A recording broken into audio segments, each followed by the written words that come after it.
ሁላችንም በህይወት ስንኖር የሚገጥሙን ብዙ የህይወት ክፍሎች አሉን። ከሁሉም ጋርም ስንገናኝ ግን በገጠሙን ሁሉ እንዴት አለፍናቸው የሚለው ዋናው ሐሳብ ነው። ካለፍንባቸው በኋላስ ያኔ አስቸጋሪ ያላቸው አበቃለን ያላቸው ቀናቶች እንዴት እንገልጻቸዋለን? ዛሬ ላይ ብዙዎቻችን ያገናኙን ብዙ የማህበራዊ ሚዲያ በሰዎች ልጆች ተፈጥሮ በሩቅ ሀገር የሚገኙትንም ሰዎች ልንመለከታቸው እና ከነርሱም ክፉና ደጉንም ማየት የቻለበት ዘመን ላይ እንገኛለን። ብዙዎቻችን በሚዲያ ላይም እየመጡ ያለፉበትን እና ከህይወታቸው ሰዎች እንዲማሩላቸው ሐሳባቸውን ሲያንጸባርቁ እየተመለከትን ነው። ከሞላ ጎደል የሶሻል ሚዲያን አጠቃቀም ለገባቸው በእጅጉ የሚያተርፉበት ዘመን ላይ እንደሆነ መረዳት ይቻላል። ነገር ግን በዚሁ ማህበራዊ ሚዲያ ላይ ጊዜ እና የህይወት አመራር ላላወቁ መጥፊያቸው እንደሆነ ብዙዎች ሲናገሩ የሚስተዋል ጉዳይ ነው።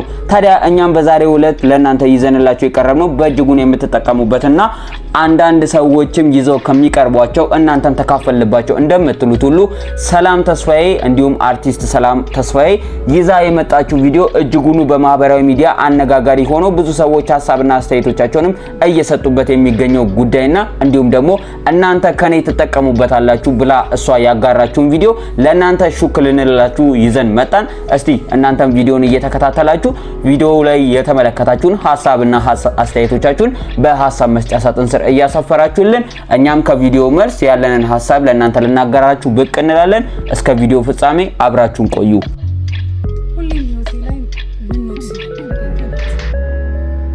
ሰላሜ እንዲጠፋ በተላከ ጉዳይ ላይ ሁሌም ሰላሜ ያገኛለሁ።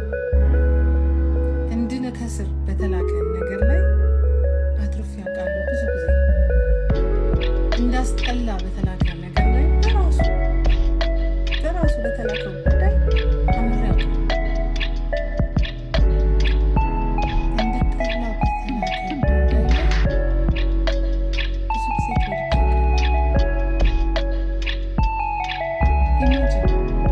እንደዚህ የሚያደርግ አምላክ እሱ አባቴ ነው፣ እኔም ልጁ ነው።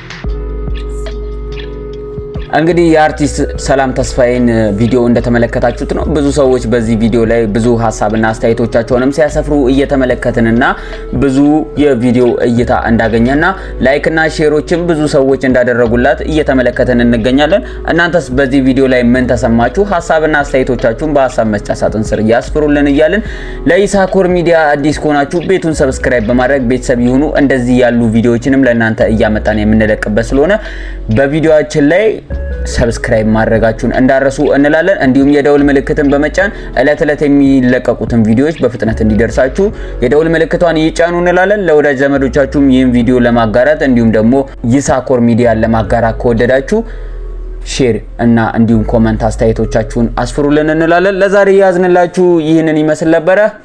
ከቪዲዮአችን ጋር ቸር ሰንብቱ።